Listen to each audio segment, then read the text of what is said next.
Final वाले पे जाए, ठीक है. Hello, good evening to all. Today we have got a very interesting webinar series, and you all know that May 19th is World IBD Day, and most of us who are interested in IBD all over the world, this day is kept aside for making or improving the awareness of IBD to the public as well as to patients. So most of us will have meetings with the patients and their family during these days. But today, because of the COVID era, we are not able to do any IBD awareness meeting. So we decided to have an IBD meeting, and that is on a webinar on certain pertinent issues of IBD. And you know that IBD is comprised of two major diseases, ulcerative colitis and Crohn's disease. Though there is some regional variations, both these diseases are quite common in India. And especially the Crohn's is more common in South India, ulcerative colitis is more common in northern part of India.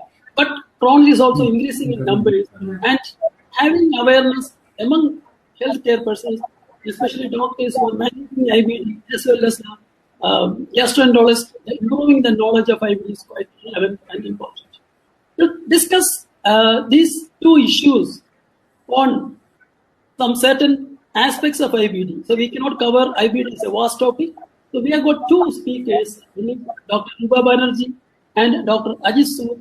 Both are experts in the field of IBD in India and as well as also known abroad with a lot of publications. And Dr. Ruba will be talking on common errors in management IBD patients. We know that it is not uncommon that we, many times when we manage patients with IBD, that the awareness are not doing things properly, or patients are not doing things properly. And also in management as well as drug therapy, as well as in diagnosis, certain errors can occur. To discuss that, we have got Dr. Ruba Banerjee and Dr. Ajit Sood has selected a very interesting topic, 10 points to movement IBD. So this is very relevant. So can I ask Dr. Ruba Banerjee to have a talk on this, and we will have the questions at the end of both the talks. So Dr. Ruba is actually a senior consultant and director of IBD program at AG Hospital, Hyderabad, and she has got done excellent work on IBD, a lot of publications, and she's an international figure in IBD. So may I welcome Dr. Ruba to present on the common errors in management of IBD patients. Dr. Ruba Banerjee, please. Thank you, Dr. Philip. Thank you. I can see Dr. Ajit Sood there. It's my job today to talk on common errors in the management of IBD. And I think it is important to discuss that on today, because today is World IBD Day. And today, as doctors, all of us are committed to support the 10 million people worldwide that live with IBD day in, day out. We need to know where we go wrong, where we can make amends and things better for them. Normally, IBD Day is celebrated by lighting up monuments across the globe. And you can see the pyramids there, and right in the center, the Crohn's Colitis Foundation of India, we had the celebrations for World IBD Day, showing our solidarity with our patients who are suffering from IBD. So normally for the patient, inflammatory bowel disease is a tireless going into toilet, coming out of toilet, abdominal pain and discomfort throughout. We know that IBDs are chronic lifelong diseases. There are periods of active disease, there are periods of remission, but then there are flares. Patients require continuous personalized monitoring under specialist care, focused on decreasing relapses and perhaps minimizing short and long-term damage. Chronic therapy is required to prevent relapses. Now, we all think that there is a standard treatment for IBD. And we know that we start at one level, the aminosalicylates, gradually work our way up to steroids, to immunomodulators, to biologics, and then maybe surgery according to the severity at presentation or failure at prior step. Majority of our patients actually have walked up the steps slowly, and then we see that many require steroids, many require immunomodulators. So if everything is so standardized, where is the problem?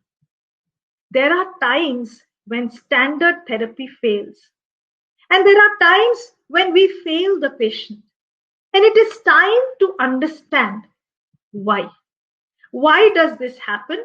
The common errors that we make. The common errors are errors in assessment, errors in judgment, sometimes overconfidence, and sometimes lack of information. So when error one, when standard therapy fails, we give a drug, it does not have the response.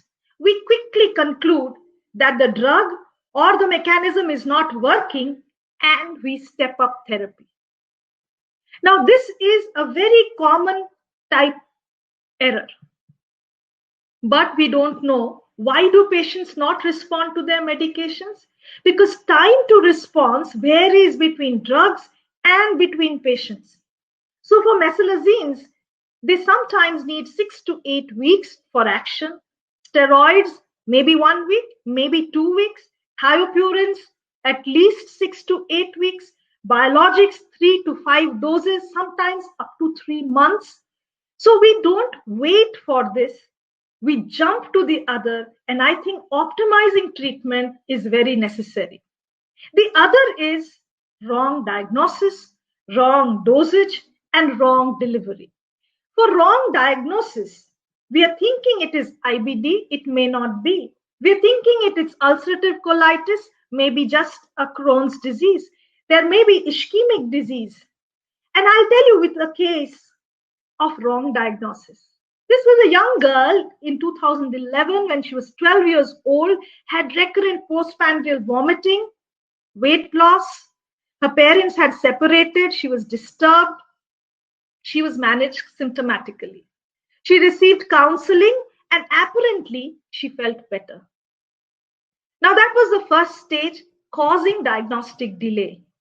When she came to us in 2015, a 15-year-old high school girl, the symptoms had increased. There was a lot of weight loss. She was having watery loose motions, and she had low-grade fever occasionally, though she had not measured it. Colonoscopy showed white-based ulcers in the ileum. CT enteroclysis showed multiple segmental wall thickening.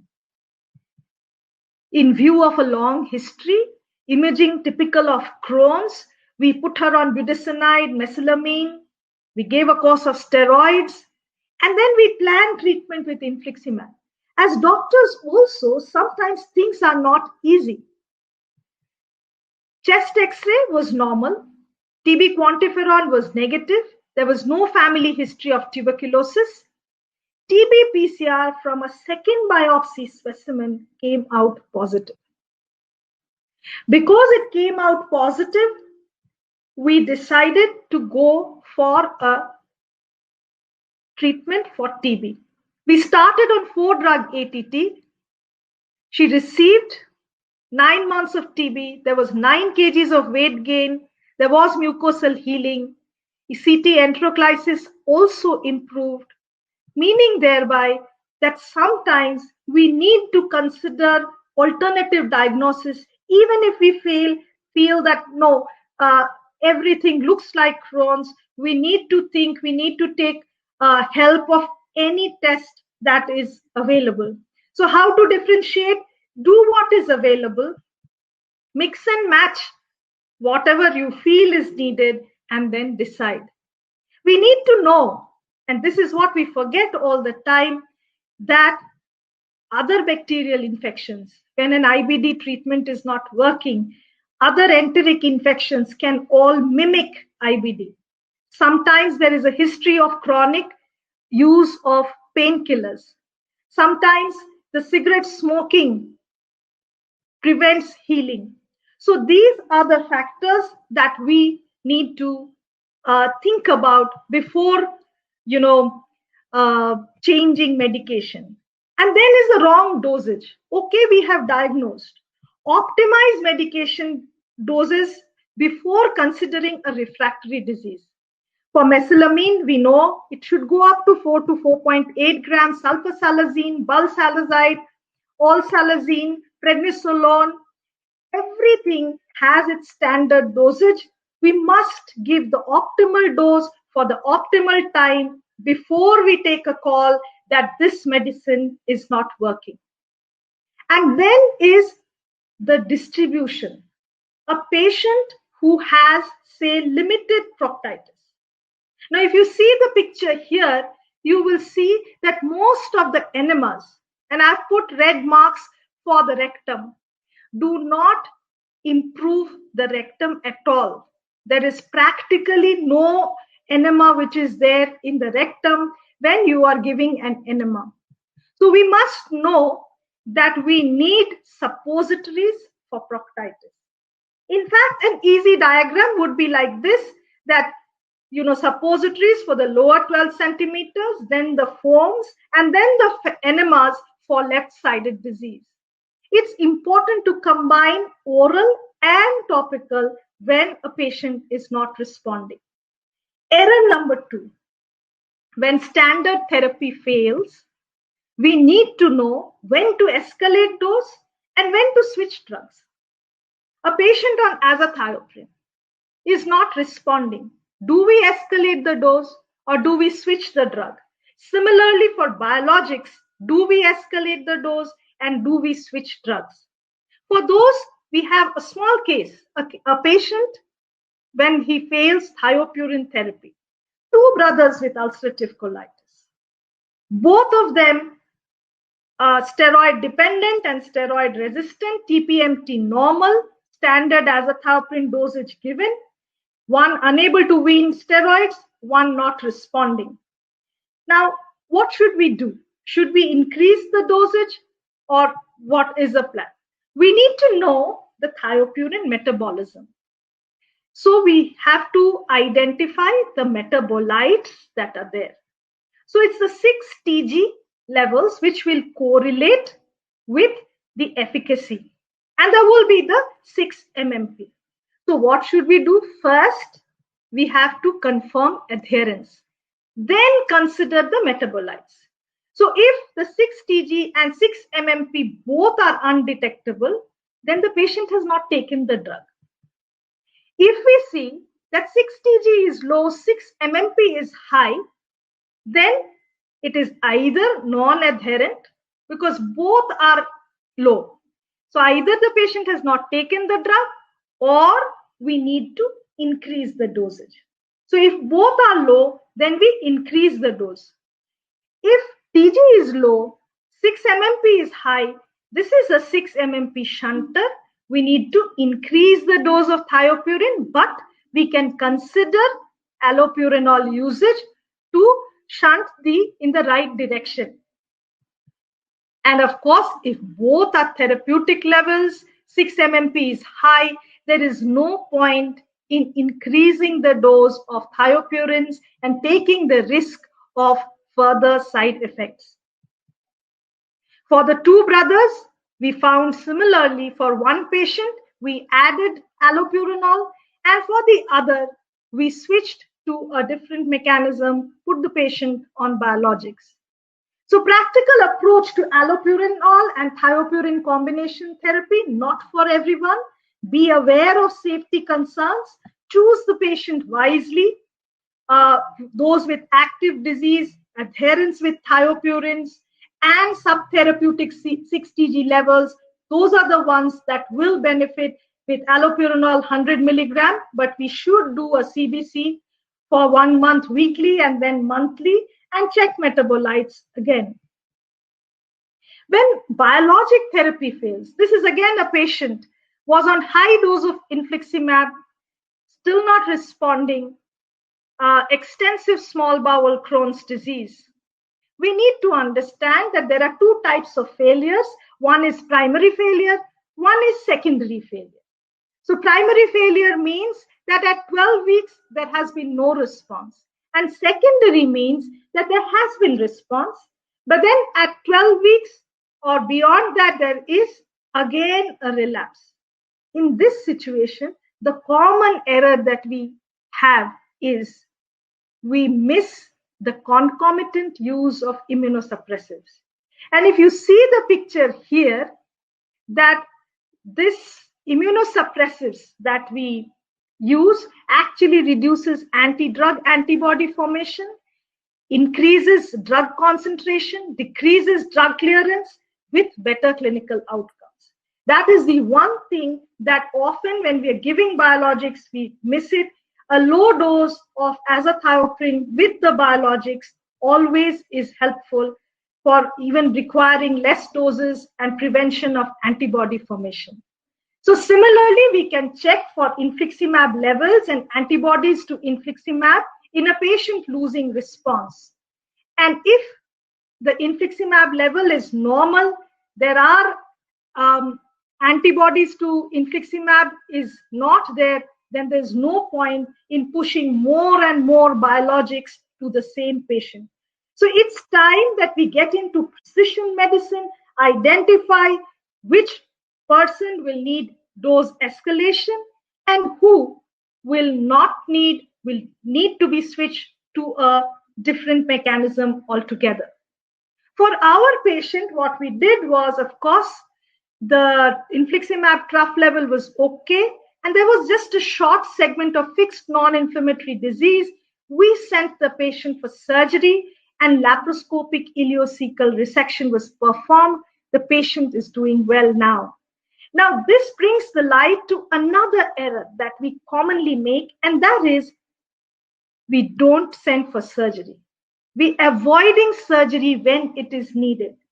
As medical professionals or those who are in medical gastroenterology, we often feel we can handle everything with medications alone. So avoiding surgery when it is needed, because limited resections in short segment Crohn's disease, optimal timing of surgery when there is a refractory ulcerative colitis makes the difference. And if you look over here, these are advanced stricturing disease, pancolitis with extensive pseudopolyposis. The risk of malignancy later will be high. We don't know how we will be able to monitor. These are patients that should be offered surgery. And sometimes that proves cost effective, particularly when biologics are unaffordable or contraindicated. We now shift from the doctor's perspective to the patient. The times when we fail the patient. What do? We don't listen. We don't educate, and we don't understand what they want to say. Sometimes a patient is unable to express his or her problems, and we don't have the time. So educating the patient with IBD is very important. Number one, we should tell the patient the risks of untreated or undertreated IBD. We should explain to the patient the benefits of IBD therapy and drug adherence.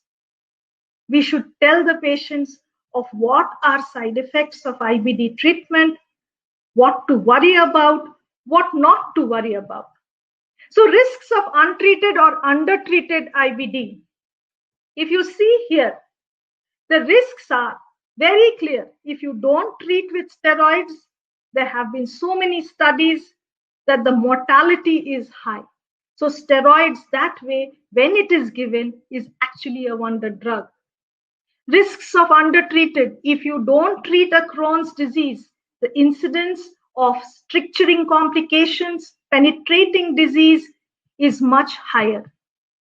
And now studies have shown that with the advent of biologics and early treatment with immunomodulators, biologics, and initiation of treatment, the incidence and the risk of intestinal surgery has decreased significantly over the years. So the patient needs to understand that IBD treatment will help disease control, will help reduce frequency of relapses, will prevent or reduce the need of surgery, and facilitate normal growth in children. Drug adherence, remember, is the biggest problem that we face. Sometimes it is intentional. Patients are in denial. They are worried about side effects. They don't know. Sometimes it's unintentional. They can't afford the medication. But we must know that non-adherence increases the risk of relapse. Not one, but multiple studies have shown that. We actually conducted a study in some of our patients, and about 500 patients when we studied, we found that actually it is not the cost which results in non-adherence in even our poor patients that we know of. It is often the fact, the fear. In fact, the more costly the medicine, they tend to take it thinking that this is perhaps the best. So counseling appears to be the biggest factor for ensuring adherence. There have been numerous studies. This is a study which has been done, which showed that targeted counseling to a non-adherent person resulted the patient getting adherent by 3 months, and the adherence for one session of counseling persisted for more than a year. So we need to counsel the patient. We have to give the patient that time. And then the big one is the side effects of IBD therapy, efficacy versus side effects. We need to tell the patient, because if you think of side effects, there are two different perspectives. One is the doctor's perspective. We always feel you need the drug. There is a possibility of side effects, but we know that benefits outweigh the risks. We know what will happen and we will monitor. But the patient doesn't think so. For the patient, what do I do if I develop side effects? How common is it? Is the cancer curable? Even if the risk is low, why take the drug? I rather suffer. There are others who will say, my looks are important too. Will there be hair fall? Will I gain weight? What if I am pregnant? So the perspectives of using a drug varies. Sometimes we fail to realize that. Immunomodulators, biologics, our patients are worried about malignancy, lymphoma and skin cancer. They're not worried about infections that much. So we need to know how to discuss risk with patients. The risk-benefit balance needs to be reinforced at every infusion. Patients may see things on the internet that cause them to have questions about safety. Patient understanding of absolute risk versus relative risk is important. Number in population of 10,000 with specific risk versus risk in overall. We should avoid decimals. We cannot tell the patient 3.4% and that is 6.2%, which is statistically significant. We need to be more simple. Visual aids are needed. Like if you see this practicality of the risk of non-Hodgkin's lymphoma, okay? A 20-year-old male receiving biologics and immunomodulators. This is risk without medication, and this is risk with monotherapy, and this is the added risk. So the patient gets a view that what is the chance of him or her developing that lymphoma, and why as doctors we are prescribing the drug. Similarly, we need to compare risks. Look at the cancer risk, 6 in 10,000. We can tell them the drowning risks, death from drowning is 10 in 10,000. That gives the patient the perspective. Cancer, 2 in 10,000. Patient with Crohn's who develops non-Hodgkin's lymphoma. Death from bike accident is 2 in 10,000. There are other errors we commit in IBD management. We use steroids as initial therapy for mild to moderate ulcerative colitis. We should trust the evidence. We use anti-TNFs as monotherapy. We do not vaccinate on time. We ignore the importance of having a normal vitamin D level. We rely on crisis management. When there is a problem, we will deal with it. rather than proactive monitoring and control. We dismiss patients' interests in diet or complementary therapies. Mind you, they work. There's a lot of study going on. Maybe curcumin has a beneficial effect in ulcerative colitis. A new drug may be benefiting a patient. The patient deserves that, and not referring to mental health professions. That is another problem, that if the patient has depression, we should send the patient to the mental health professions. Before we end today, I thought that there is and there are certain errors that we might commit. And I'd rather call them the COVID-19 cautions. We know we are all in lockdown. We are doing webinars instead of a full conference. There are unique challenges for the IBD patient now. The patient does not know whether how to manage regular follow-ups, how to manage flares, the availability of drugs. We are calling all our patients, and there are many who say that biologics availability is a big problem. The doctor refuses to give it. They are worried about infections. There is fear, anxiety, consultation, and now time is over. As doctors, however, we need to tell the patient during COVID times that during the pandemic, patients with IBD should continue IBD therapies, including scheduled infusions.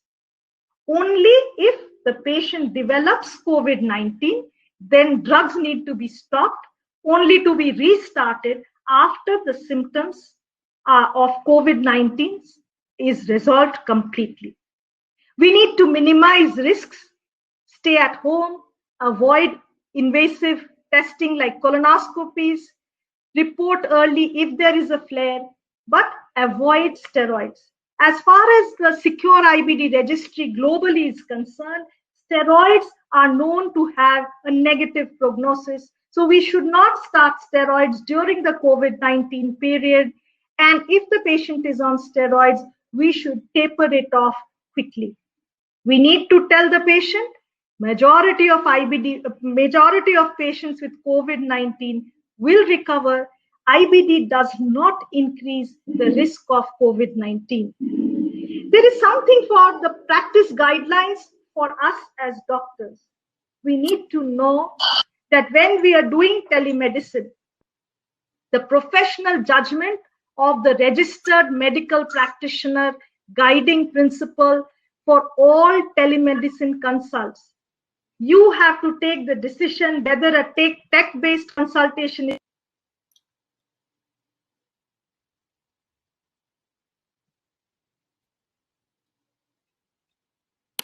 or so if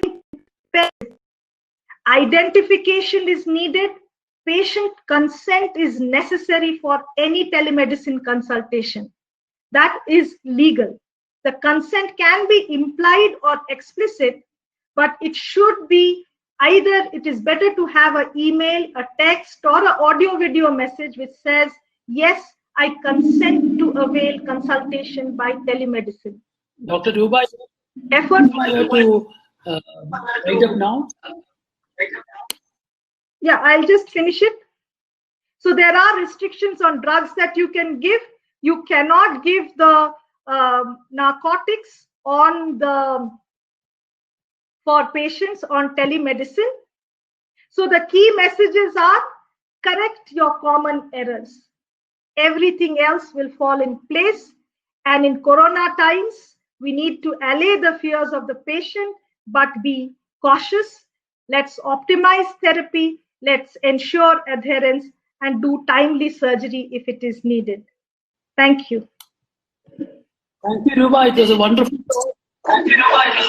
And there are so many questions pouring in, and we need more time for discussion. I think now we will have, you have tried to cover most of the areas which can occur on the patient side as well as on doctor side. And thank you so much for covering a little bit on the COVID issues, which was actually, we are all looking at on that.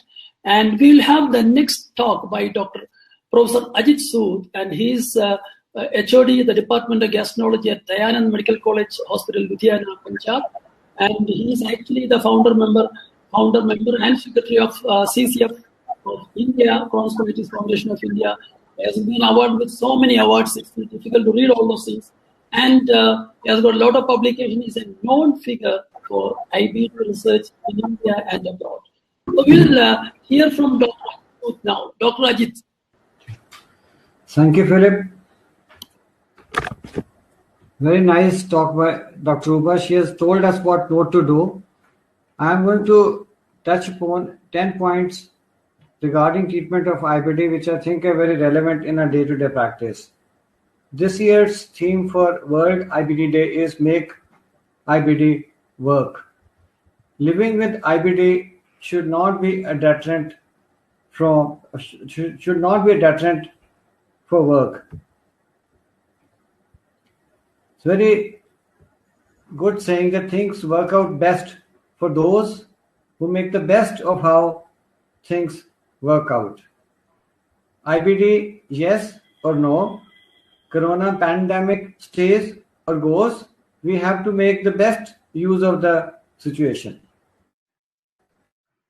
We can really go a long way in providing good treatment to the patient, stick to their job, and they can be very successful in their work.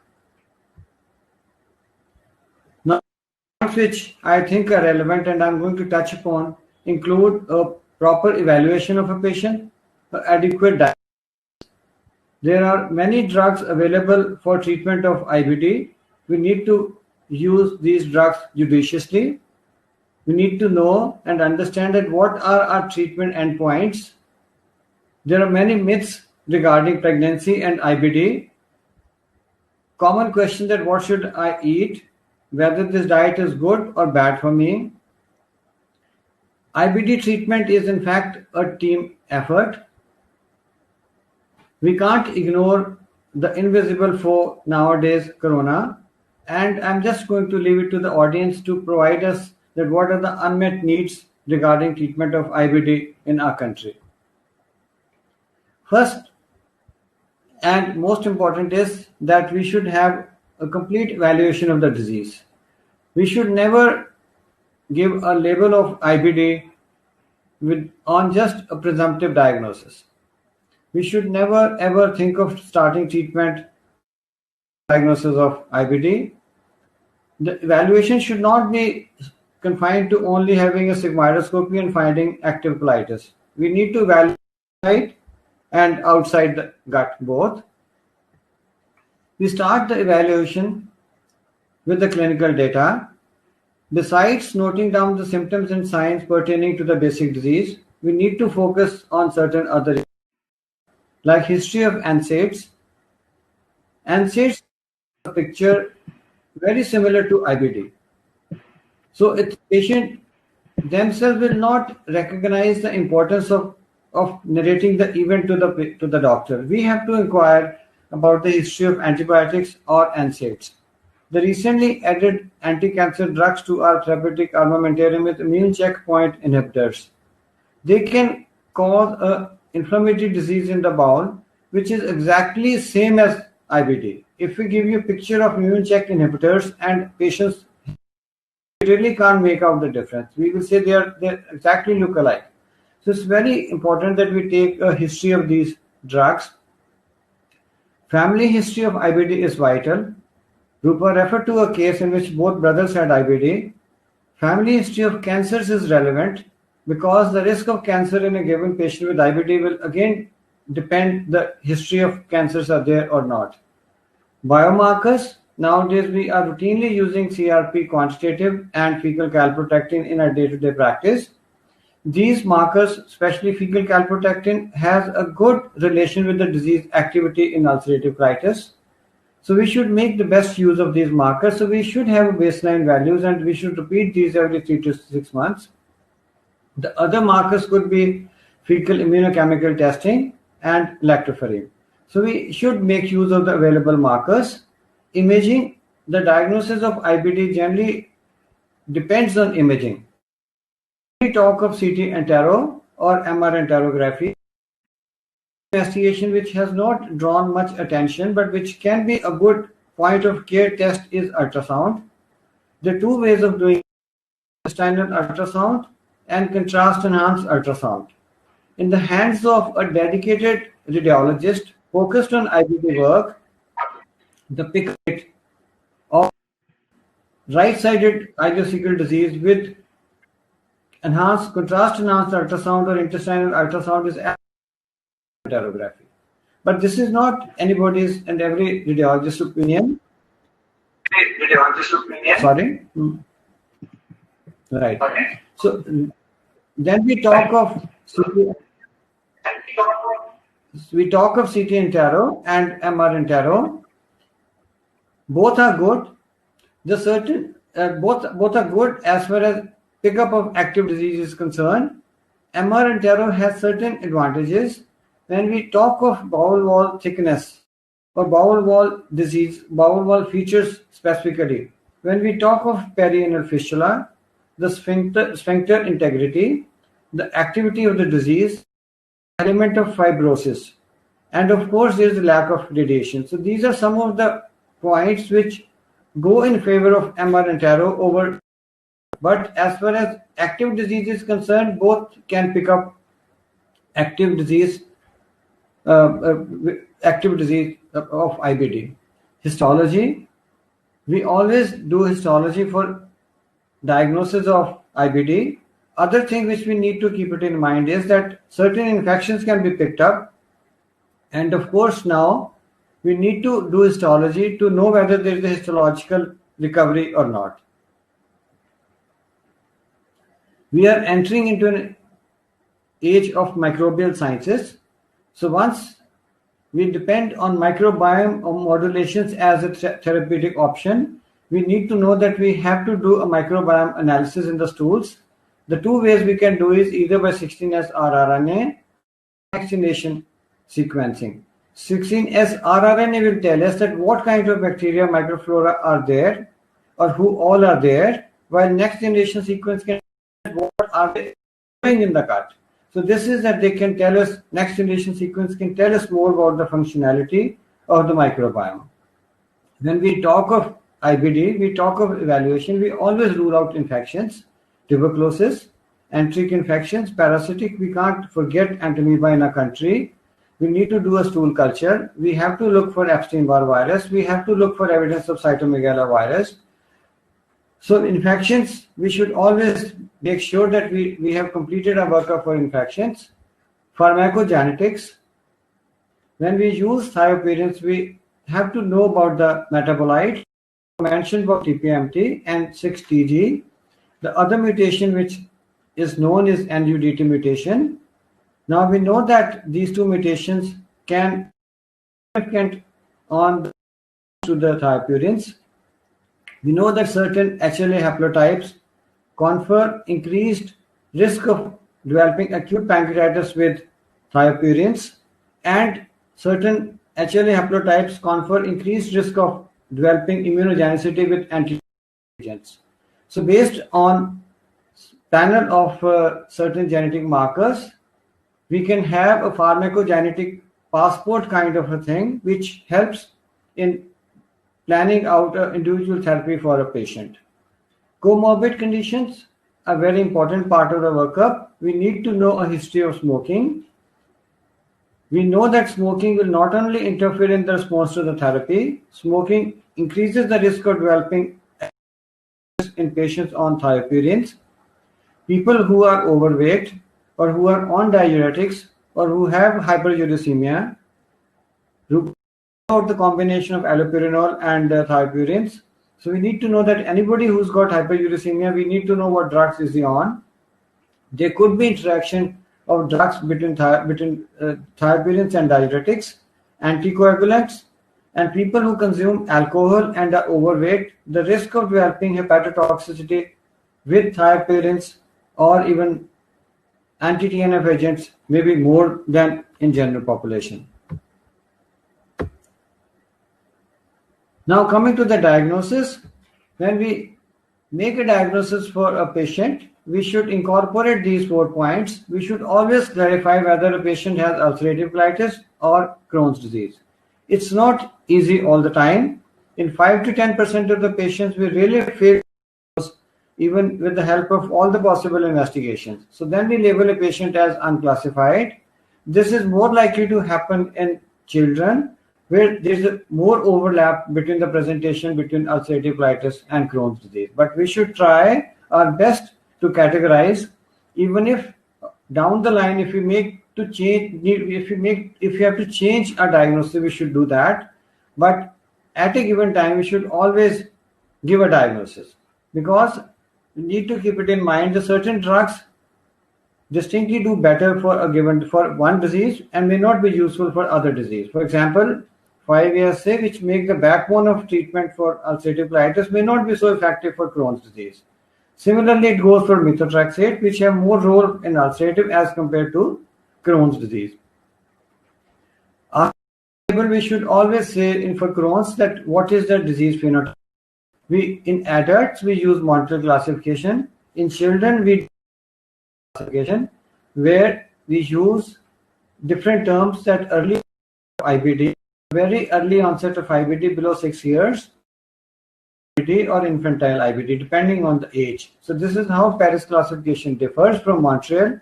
Extent of the disease, as I have already mentioned, depends on endoscopy as well as imaging. And our effort should be to label the severity in all patients at baseline. We should use these parameters to categorize a patient, whether the patient has got mild disease, moderate disease, or severe disease. Regarding extent, I mention that if we have a patient with proctitis, a rectal therapy in the form of suppository is very helpful. Now, some of the pictures,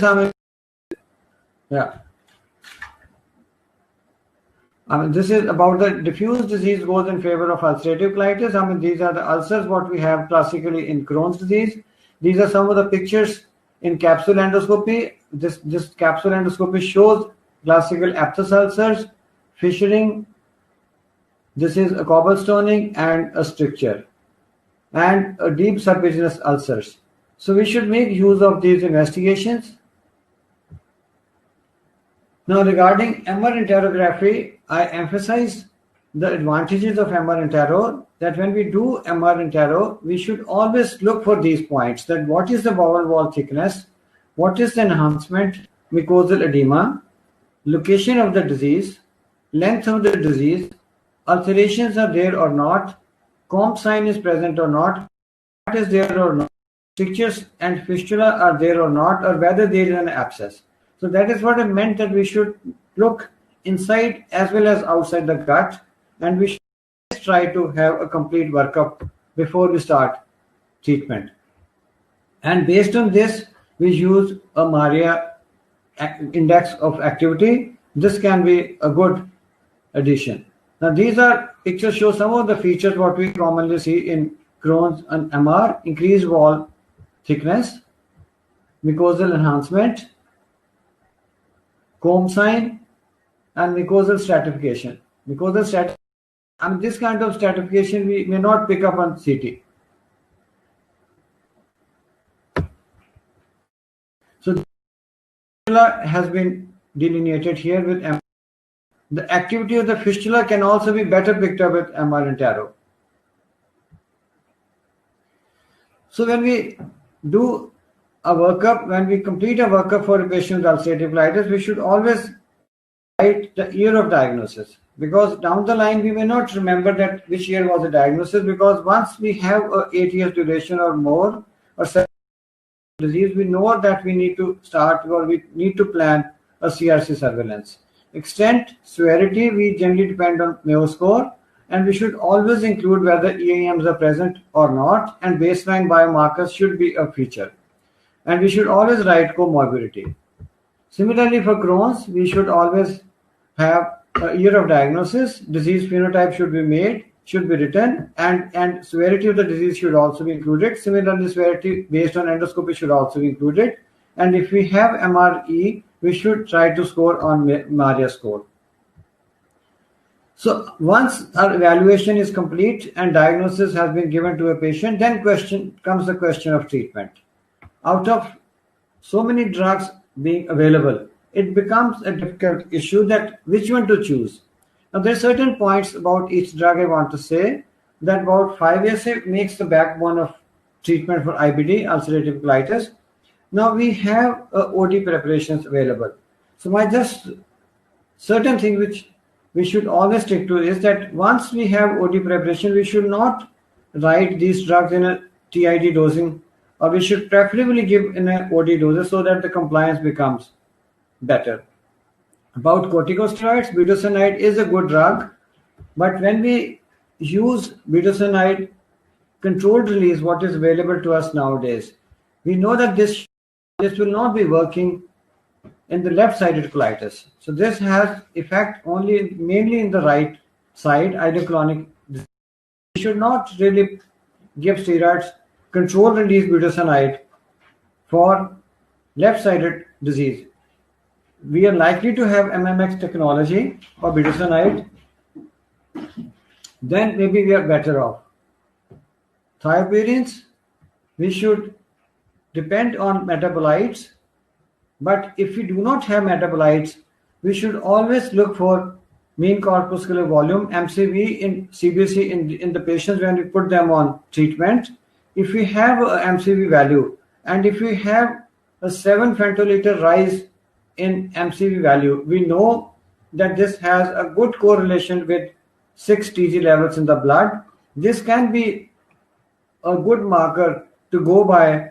Depending on, we can assess, we can have rough estimate whether 6 TG values are in therapeutic range or not. So we should always be looking out at how much has been the rise in MCV values after 3 months of treatment with thiopurines.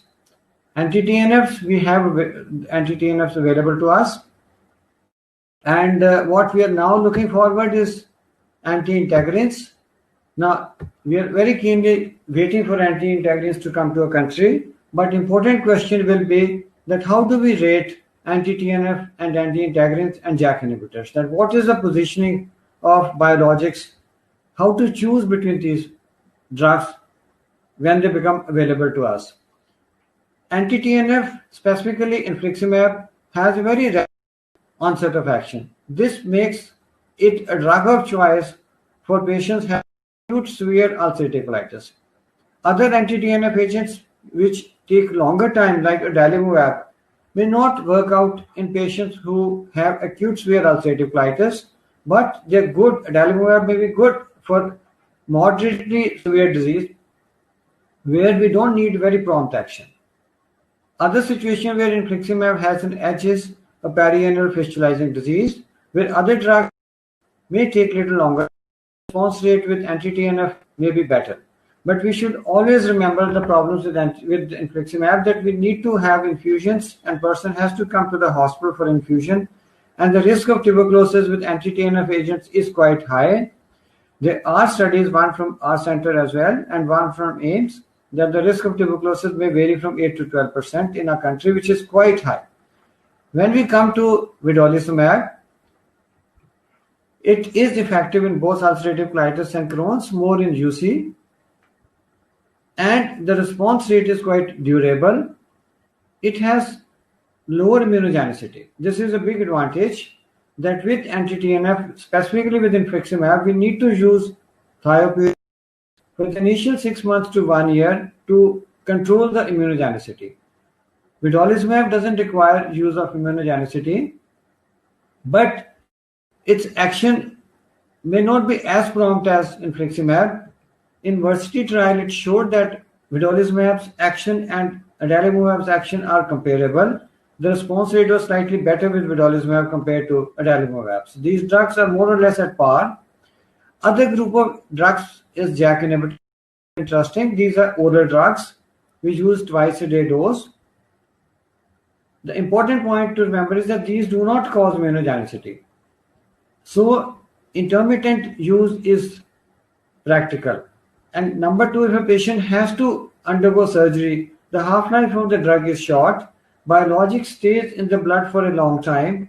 JAK inhibitors clear up quite promptly. So post-op periods will not be as difficult to manage as it is with other drugs. So far we've been talking about the drugs aimed at controlling the inflammatory cascade. Now, if we think of inflammatory cascade, what really triggers the inflammatory cascade and we have understanding that maybe microbiome may be the trigger for inflammatory cascade. So let's talk of microbiome. There have been studies on use of FMT in ulcerative colitis. Out of 4 RCTs reported, 3 convincingly showed that they work, but the patient population is very heterogeneous. We used FMT for patients who have been steroid dependent, and we found that steroids could be tapered off in all of them, and the clinical response was achieved in more than 50% patients. But doing FMT 1 or 2 sessions or even 7 sessions over 6 months is not adequate, because this does not give a lifelong or a long-lasting response. We need to do FMTs regularly, and this is what we evaluated. We used FMT for maintenance of therapy in patients who had achieved remission on FMT, and we found that patients where FMT was used as maintenance therapy did much better compared to placebo regarding endoscopic remission as well as histological remission. The acceptability and the safety of FMT is fairly okay. Now question is that what is the exact positioning of FMT in today's practice? I will say this is still in experimental stage. Patients who are steroid dependent, when they fail to respond even to thiopurines, so when person is up to step 2 or 3 before patient's disease severe biologics, that may come out to be the positioning of FMT in future. Now when we talk about it's the diet what influences our microbiome. Now let's discuss diet. In IBD, the important issues that what should be the nutritional assessment status, because we know that patients having sarcopenias, they don't do as well as compared to patients whose nutritional requirements should be adequate. Diet can be used as a therapy. What should I eat? So this differs in patients who have active disease and disease in remission. Now patients where disease is in remission, the principles of diet should be that one should consume a high fiber diet, fruits and vegetables, adequate proteins, omega-3 to 6 ratio should be in favor of omega-3. One should avoid refined sugars and foods coming under NOVA 3 and 4 categories. During active disease, a soluble fiber should be permitted, but insoluble fiber should be avoided. These are some of the studies where exclusive enteral nutrition has been used as a therapy. Exclusive enteral nutrition as a only therapy for Crohn's disease may work out in patients, specifically children, but even for adults also. When we use partial enteral nutrition, it means that half of the calories may be provided by the enteral nutrition and half by the table food. It may help in decreasing the relapse rate in patients with Crohn's disease. I want to share with you our experience of exclusive enteral nutrition in 6 patients with Crohn's disease, where biologics have failed. We were not left with any other choice. We put them on exclusive enteral nutrition for 12 weeks.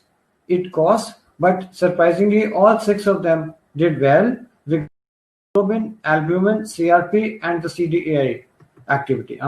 All 6 patients of them did fairly well on EEN. Now, the certain myths about pregnancy, I want to share with you. I specifically took this issue because IBD is a disease which affects commonly people in the prime of the age. 20% of women patients with IBD are likely to have the first child after the diagnosis of IBD is made. There are many apprehensions in mind of IBD patients, whether they can really conceive, whether they can carry the pregnancy, whether the drugs they are on are likely to affect the fetus, whether they are likely to transmit the disease to the newborn. So these are the apprehensions. If we think of chances of conception, if a disease is in remission and the nutritional status is good, the chances of conception are as good as any non-IBD patient. Now, none of the drugs which are used for treatment of IBD has influence on fertility in women, while in men, drugs like sulfasalazine and methotrexate have effect on the sperm quality and the count, and maybe to minor extent even the steroids. But specifically sulfasalazine and methotrexate cause reversible effect on the sperm count, so we should not use these drugs when they're planning pregnancy. Right, so we should avoid these drugs. Now, regarding pregnancy can be outcome will be the same if the pregnancy is done in a stage where the disease is in remission. Pregnancy will not have any harmful impact on IBD. The risk of suffering a relapse is 25 to 30% as it happens in a non-pregnant person. Similarly, IBD will not affect the pregnancy or the fetal or the neonatal outcomes if, as I'm saying again, if the pregnancy has been planned when the disease is in remission and the nutritional state of the mother is good. The other apprehension is about the delivery. Normal delivery is possible in patients with IBD. We should avoid episiotomy if possible. Cesarean should be considered in patients who have undergone surgery in the past, pouch anastomosis, anal anastomosis, or who have active perianal disease or who got rectovaginal fistula. Lactation is permitted. There is a thinking that the drugs take around 4 hours to the mother's feed and we can avoid that feed, but it is not accepted. Lactation is safe. The drugs are secreted, but they are in very low concentration and are not really harmful. Now, treatment to target, if a patient's symptoms are okay, that is not our endpoint. We want to make sure that symptoms are not there, biomarkers have become normal, and then we should look for endoscopic evidence that yes, there is a mucosal healing, and if we can go a step beyond, we should look for histological remission. Now, we have adequate information that if we achieve mucosal healing or even histological healing, then these patients are much more likely to have a sustained response. The relapse rate is quite low. Once a person has symptomatic remission, biomarker remission, mucosal healing, and histological remission, we label this entity as this remission as composite remission. But in future, we may not be satisfied with histological remission. As scientists are always ambitious, we want to go a step beyond, and we really want to achieve even a molecular remission. That means the cytokine profile in the mucosa and in the blood are also normal. So that will ultimately be the composite remission. Now, we have our targets, but we should not forget the patients. We should see that what patients want. Patients want absence of symptoms, normal quality of life. The high cost really pinches them, gives them more stress, and they always say, will I be ever able to stop my therapy? We say yes. In future, maybe once you achieve a histological remission, we can think of stopping drugs. We can think of, I'm saying. So there may be a conflict between our patients' expectations and doctors' expectations, but we need to reach a common platform. And the most important thing is that we must make our patients understand the disease, and we must pass it on to them that IBD is a treatable disease. The commonly asked question is, disease? You say blunt, no. They get so demoralized. We say that which disease is curable now? Is diabetes curable? Is hypertension curable? Is toothache curable? What is the guarantee tomorrow next tooth will not have pain? So we should say that treatable. That's quite reassuring. IBD is not one man's game. It's a multidisciplinary approach. It's not gastroenterologist or we need help of surgeons. We need a dedicated radiologist who can give a good reporting on MR or CT or ultrasound, good pathologist, a social worker, a IBD nurse, stoma specialist, and we can't ignore it, we can't delay the surgery. If surgery is required, we should always call in a surgeon. The two indications are definite are the acute severe ulcerative colitis where medical therapy is failing or complications of the disease. Now, no presentation will be complete without an invisible foe, that if a person has SARS coronavirus 2, I'm saying no frank COVID, and there's no necessity to go into ventilatory support. We can stop, but if a person has SARS corona 2, and we can still delay the anti-TNF agents. But if a person has severe disease, then we need to withdraw the drugs, and we need to consider adding drugs once the virus becomes negative. But I think we have gone step beyond saying that stay home, stay safe. I think now the saying should be that take precautions, stay safe. Now, what we need in a country is an integrated approach, emerging specialty. There are dedicated IBD centers in the country. AIMS, PGI, MC, AIG, specific IBD centers, and AIMS already has a fellowship program in, and CCF India is having 2 programs regarding CARE program is for, and resource for education, assurance, and diet in IBD, education and treatment. So with this, I will request the audience and the colleagues to mail us that what according to them are the 10 most important unmet needs regarding treatment of IBD. Thank you. Thank you. Thank you, Dr. Ajit. It's an excellent talk, but we have only very limited time for questions. There are so many questions, and almost 100 questions have come. And I think I will ask questions very fast, and you have to be very sharp and short, crisp in your answers. And the first, actually, we had questions even 10 hours earlier than starting this. The question from Dr. S.K. Panda. There is another question by Dr. Mahesh Patel. They both are on what is the role of food in IBD, and especially for non-vegetarian food, is good or bad? Dr. Ajit Sood? Vegetarian plant-based diet is always good. Now, if somebody has mild Crohn's disease, just shifting from non-veg to pure plant-based diet may actually be the.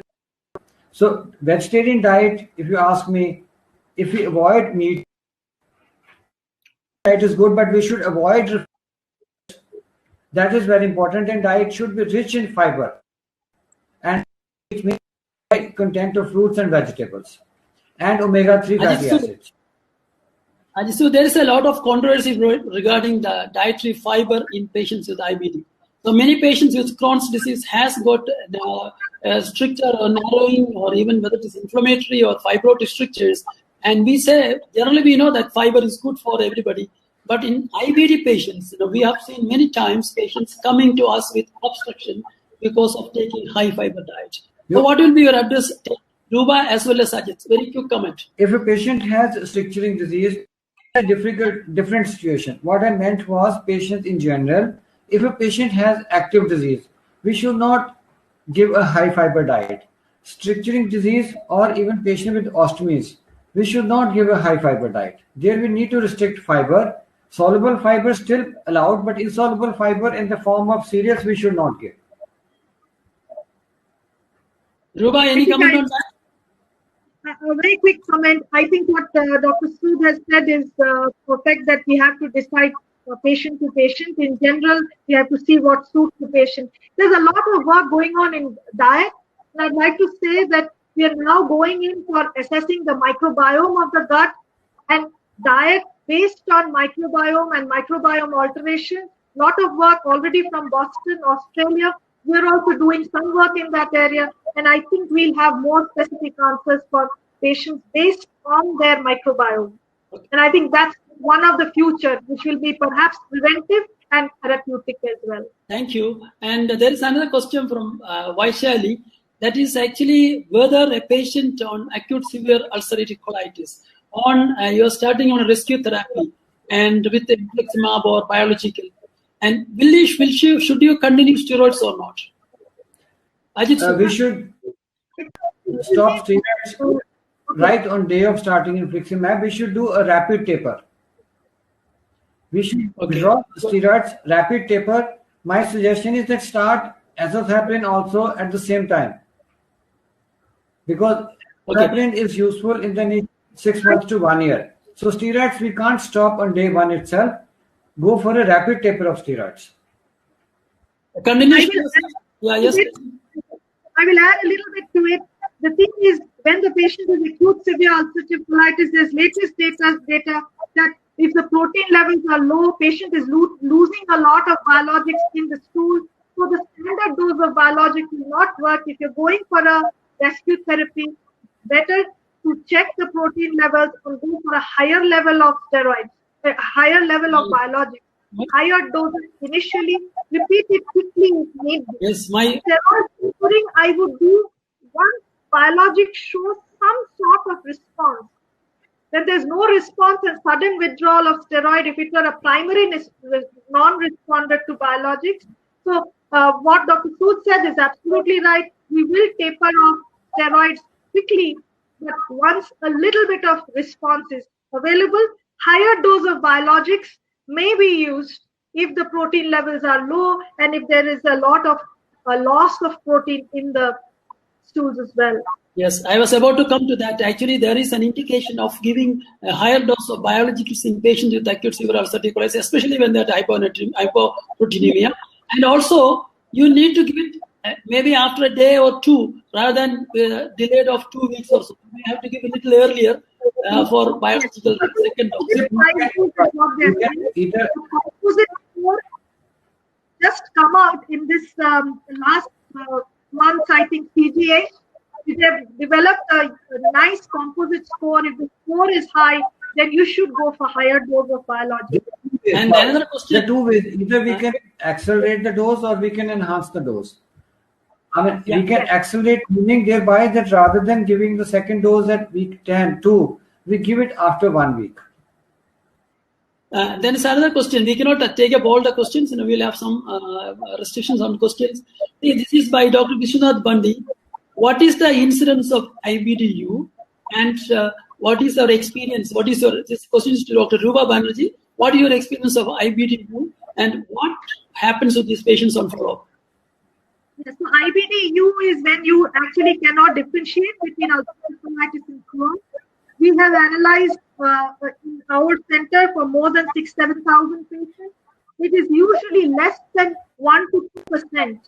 1.67 or something like that is what we were getting.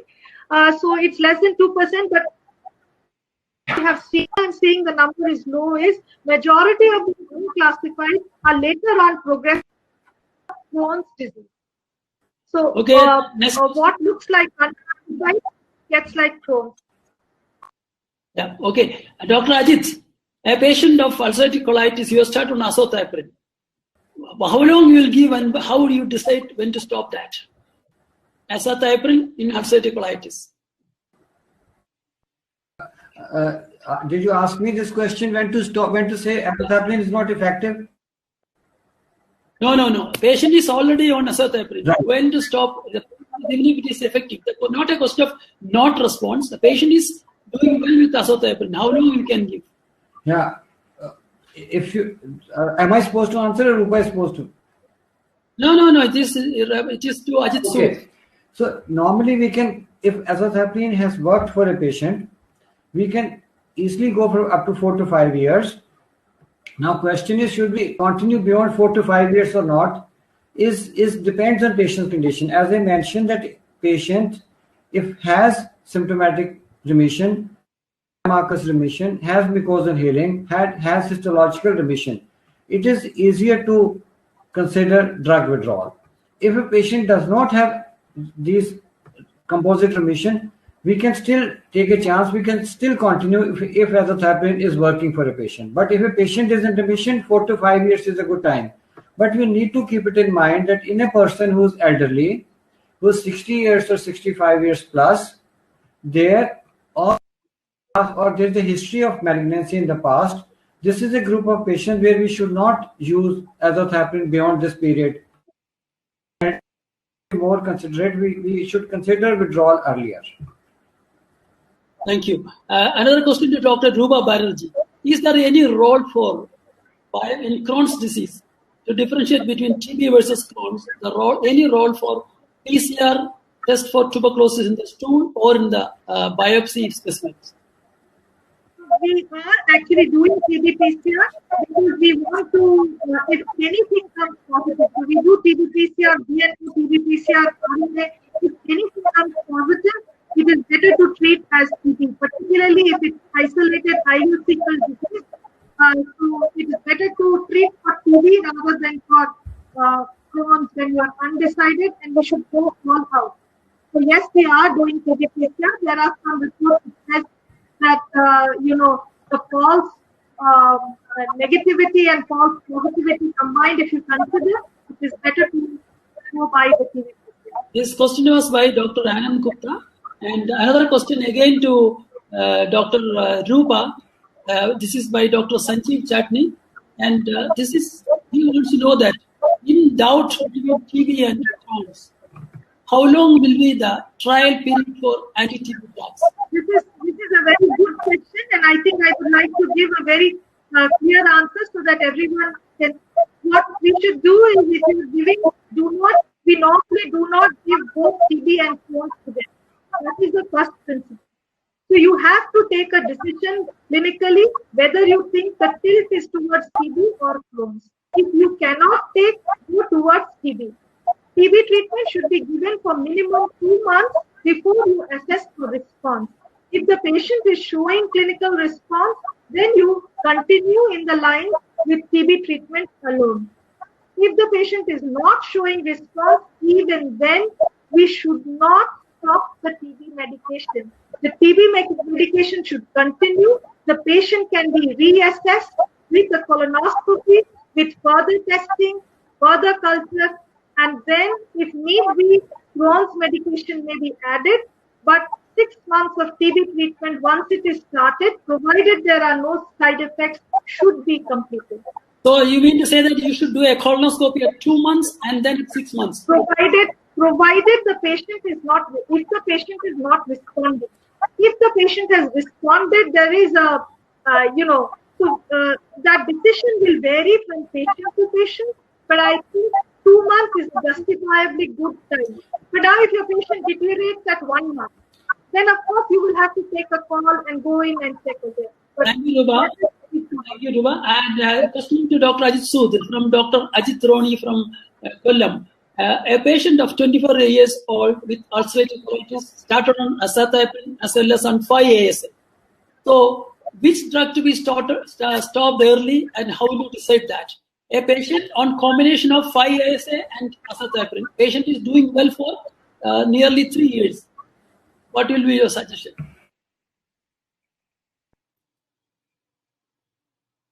In our country, we generally use a combination. We co-prescribe 5-ASA and azathioprine.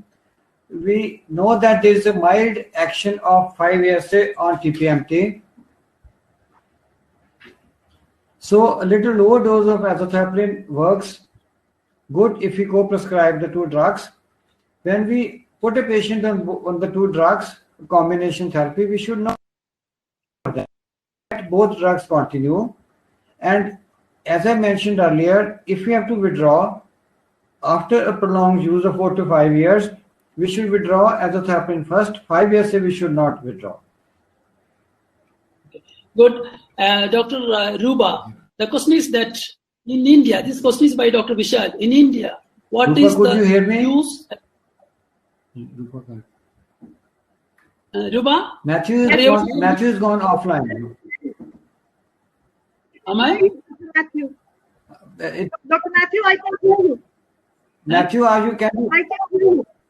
We can't see Matthew. Where is the moderator?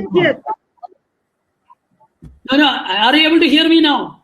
I can hear you. I can hear you very clearly. I think the question is to Dr. Ruba. In India, this is question by Dr. Vishal. What is the role of TPMT in our patients on azathioprine therapy? Should we I can't hear do it Matthew. before? Yes, so I think that when TPMT is concerned, we should do it. But however, now we have found that there is NUDT 15, which we are doing. It is much more sensitive for Asian patients. In India also, Dr. Devendra Desai has already reported. We have just submitted our paper with more than 1,000 patients on azathioprine. We checked for both TPMT and NUDT 15, and we found NUDT 15 to be much more sensitive to detect early and leukopenia. So in this situation, if NUDT 15 is available, I think that is better than TPMT for our population. However, for any azathioprine for long period, it may be worthwhile if you have it to take guidance from the TPMT. And if these are not available, then you should go graded increase watching the white blood cell count. The NUDT is more expensive and not freely available, no? Am I right? Yeah, I agree, but I think this will get more available because the results that we are getting, it is far better. It looks much more sensitive for our population than the TPMT. So we are doing both. So that is what is available as of now. But as I said, if it is not available and if you don't have any of this available also, then it has to be slow progression based on white blood cell count. And we did it for many years before, so it works, but this always is a good guide as to what dose you will start with. Ajit, are you able to hear me? Sorry, I can't hear Matthew. Rupa, can you hear me? I can hear you. I can hear both of you. Anyway, I will direct the question to Dr. Ruba Banerjee. There is a patient who is on infliximab and azathioprine, and the patient does not respond to that combination. And what will be your next option in this patient? This question is by Dr. Kamalesh. Dr. Kamlesh, I think what we first have to do in this situation is whether we are giving the optimum dose of biologic or not infliximab. So it's better to go for an infliximab trough level and infliximab antibody. If the antibody is strongly positive, we need to switch to other biologics. I gather the vedolizumab is soon going to be available in India and may be a good option in such a situation if you're planning medical therapy. The other is if the trough level is low, in that situation, you can escalate the dose of the biologic. Azathioprine, as an additive increasing dose, usually does not have major role when you're giving a combo therapy, but can be tried nevertheless in our situation where alternatives are not available. Ruba, this is a question to Ajit Sood, but since Ajit is not hearing me, so you tell yes. Can you hear me, Ajit? The question is by Dr. Yes. Karthikeyan. The question is by Dr. Karthikeyan. You know that smoking is bad in Crohn's disease and smoking may not be bad in ulcerative colitis. Suppose a patient of ulcerative colitis is a smoker. Will you recommend him to stop smoking or continue smoking? Ulcerative colitis. We have to treat a person. No, yes, ulcerative colitis. I will definitely ask him to stop. I will say that it's not your ulcerative colitis. We are concerned with your overall health. No, you are an IBD expert. You are more worried about IBD. No, we are worried about a person, about his health in general. I am strong. Number two, that smoking does not have a very equivocal evidence for benefiting a patient with ulcerative colitis. So I'm not favoring continuous smoking. In continuation with what Dr. Sood said, Asian studies are showing that smoking, there is a paradox. In fact, it's not that common a feature in the Asian population as has been reported by the vet. I agree. I fully agree. We cannot recommend smoking at any stage of whatever be the disease. And another interesting question from Manisha. This is actually open to both of you. And do you recommend estimation of metabolites or rapid drug monitoring in all patients of azathioprine or in select group only? So if so, which group or in all? As I mentioned, sorry, Rupa, please. No, Ajit, you can... Okay. As I mentioned that the TDMs are not available. So short of that, we should depend on MCV values. It's a very simple parameter. We should use this parameter much more in our practice than what we are using at the moment. If there is a 7 femtoliter rise in MCV, we know that the 6 TG values are more than 230. It does not have a 100% correlation, but fairly good correlation. So if we are lucky enough to have TDMs available, we should have TDMs at week 4, and then 2 to 3 months after making any changes in the treatment. But all said and done, there are very few centers which are doing TDMs. We've been struggling for last 2 years that we want to start it, but we're still struggling. We're not routinely checking, but ideally, yes. Before we say azathioprine is not working, we should have a look at the TDMs. But short of that, MCV estimation, I think, is fairly okay. Rupa, any comment on that?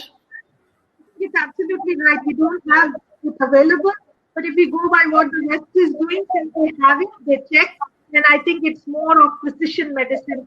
I think the future will be precision medicine, personalized medicine, and I think these tests will become available as we go on. Another question is Dr. Ajit Sood, a patient of acute severe ulcerative colitis, and is diagnosed to have CMV colitis as well. And the patient is not responding, even the patient is on antivirals as well as on steroids. Will you start the patient, or is there any contraindication for rescue therapy with the biologicals? So he has acute severe ulcerative colitis, and we are planning to start infliximab. What is the other disease? CMV colitis, cytomegalovirus colitis as well. Right. If a patient has CMV and we can't decide whether it is CMV which is doing more harm or the active disease, we can combine the two. Infliximab will not do any harm to the antiviral treatment. The situation is different for the C. diff infection. If CMV and severe IBD is there, we can combine the two therapies. Okay, thank you. And there is another question by Dr. Binod. In India, tuberculosis is quite common, and the IBD disease is also increasing. So you are likely to see more and more severe forms of IBD. So the use of biologicals also is increasing. So in our population, what test will you do to monitor patients on biological, whether they are developing tuberculosis? So both of you use a lot of biologicals. So any of you can answer. Ruba, can you answer what steps you do to look for or screen for tuberculosis while the patient is on treatment? So on treatment also, first is clinical screening, how the patient is doing, whether there is any weight loss or not, whether there is any fever or not. And then we will also be doing the chest x-ray. Simple things are that what we do. And if there is any suspicion, we go ahead with the CT. There is another thing that we can do, that is if we can do a quantitative TB quantiferon. Sometimes what was negative, if it gets suddenly positive, that could be an indication as well. Lymph nodal tuberculosis is another which we should look out for. So I think close clinical monitoring at every visit before giving the biologic next dose works the best in this situation. So if you are doing quantiferon, how frequently you should do that?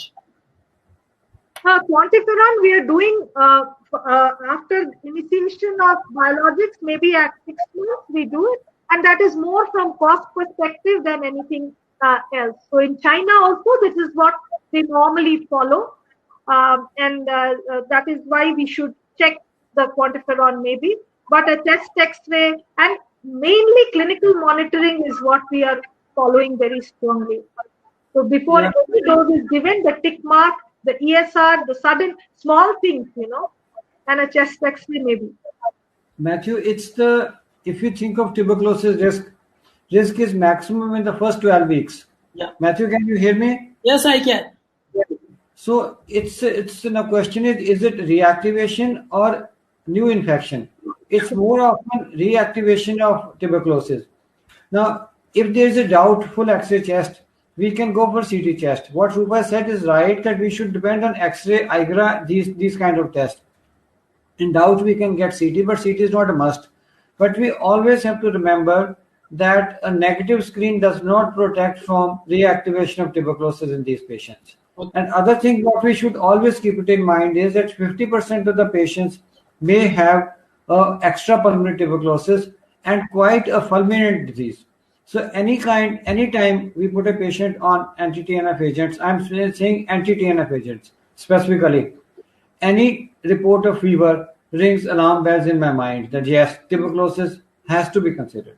So that's a simple thing to inquire every time, that do you have fever? We say that anytime you have fever, you report. We are not recommending that every 6 months we should get IGRA, because we feel it's more of reactivation. But in India, reinfection can occur because all of us are prone. But more often than not, it is reactivation. Okay, agreed. Thank you. There is another very simple question that's by Dr. Bimal Bishardwa. What is the difference between prednisolone and methylprednisolone in patients with for starting for corticosteroids? Should we prefer methylprednisolone or just prednisolone is sufficient? Equally effective. Both your choice, physician's choice, equally effective. But when we use budesonide, just word of caution. I mean, if you can just add on that when we are using budesonide, we always have to keep it in mind that budesonides are good in patients who do not have liver disease. In patients with cirrhosis, budesonides are not better than prednisolone. Another question by Dr. Dhruva Vinod Kirti. Should we do just CT in all the patients before you start, or in the first diagnostic armamentarium of patients of Crohn's disease? Should we do HSCT in every patient or not? Before biologics, is that the question? Before initiating biologics? Yes. Yeah. No. The question is, in the initial diagnostic armamentarium of Crohn's disease, because there is a long possibility of missing tuberculosis. So should we do just a screen? We are not doing test CT regularly for every Crohn's disease patient. We are, in fact, actually doing MR enterography for small bowel or a CTE, CT enterography for the small bowel to assess the extent of Crohn's disease. But CT test, I think we reserve it only if there is anything suspicious on chest X-ray, pre-biologic. Sometimes if it's a high-risk patient with a family history of tuberculosis, we go for CT test at the outset, but not routinely. But anytime patient has fever, anytime patient has fever, we should go for CT. There's a family history, something like that. But as a routine Crohn's patient, I don't think needs a CT test at the outset. Yeah, you're absolutely right. But any patient who is on anti-TNF and has fever, even if X-ray doesn't show, that is a time when CT is absolutely must. Because lymph nodes, as I mentioned, it may be extrapulmonary tuberculosis, so lymph node pickup will not be there on X-ray. There comes role in CT scan. Though my answer is different than what Rupa took. I mean, this is suspicion of tuberculosis in patients on anti-TNF agents. Their CT has more value. Yeah. What I think is, there should be a low threshold of doing a chest CT in patients while at least they are on treatment with immunosuppressants. Now with COVID-19, I think this is a good time to say that as well. With COVID-19, many IBD patients are coming in with a flare, maybe even perianal disease, but there is fever. It is worthwhile to rule out COVID, and that is where a CT test has a definite role. There is another question I think we have to wind up now. It's only 2 minutes left now. And this is a question by Dr. Muzaffar about more and more hidradenitis suppurativa is reported in IBD patients, especially in Crohn's disease. And what is the relevance of that?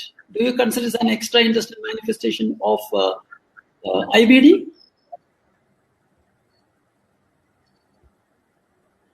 Are you able to hear me? I couldn't hear you, Matthew, clearly. What did you say in Crohn's? What is increasing?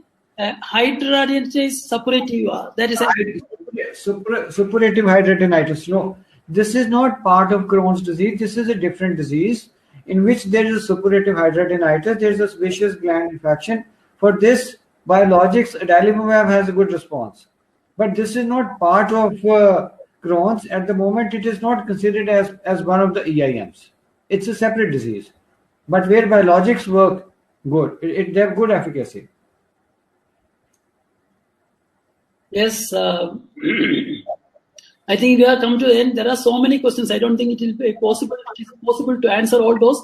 We have got almost 150 questions come, and I think I would like to thank the speakers for the wonderful presentation, Dr. Ruba and Dr. Ajit Sood, and they took time after their busy practice to come and discuss on this.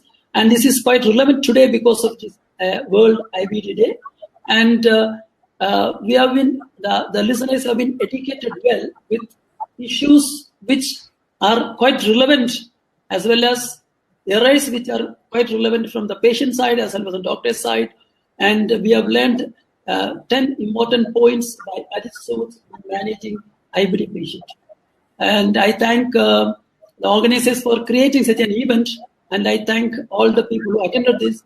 And I think we should stop now.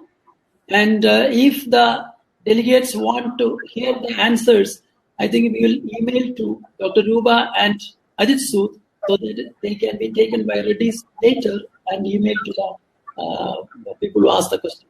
Thank you so much. Thank you, the speakers. Bye. Take care. Stay safe.